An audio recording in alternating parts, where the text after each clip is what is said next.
I'm Nancy Stalker, Associate Professor in the Departments of Asian Studies and History.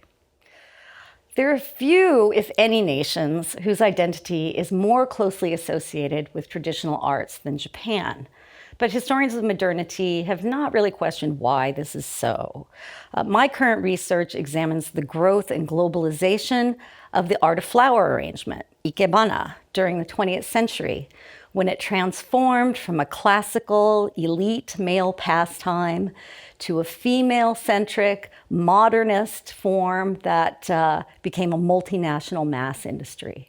By its peak in the 1960s, there were 10 million practitioners in over 3,000 schools.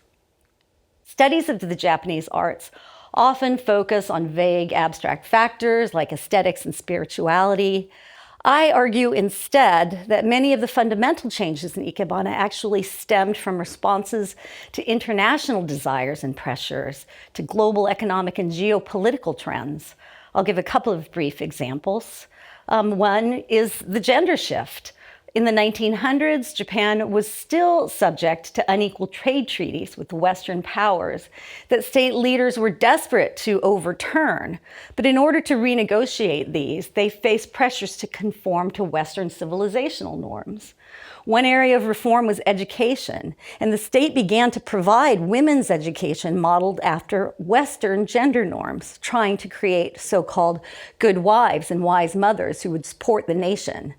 Aware that under the Western gaze, practices like arranging flowers were considered feminine, they added ikebana to girls' school curriculum, resulting not only in the gender shift, but also wider audiences for ikebana. A second example is the US occupation. The war had destroyed ikebana.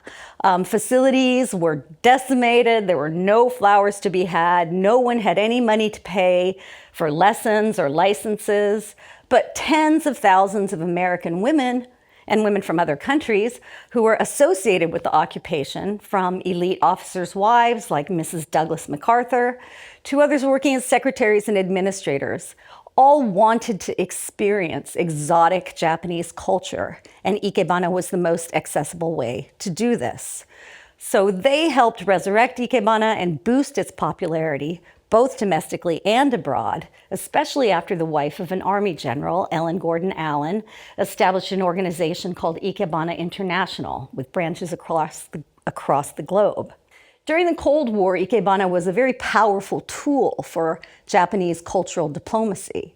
At this time, under American tutelage and leadership, Japan is reinventing itself, or reinventing its reputation from that of an aggressor nation to a country of culture, a feminized junior partner in the US Cold War alliance.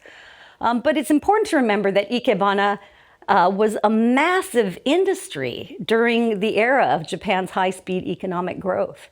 So culture, it's not just an engine of soft power abroad, it also generates hard economic power and influences state policy at home.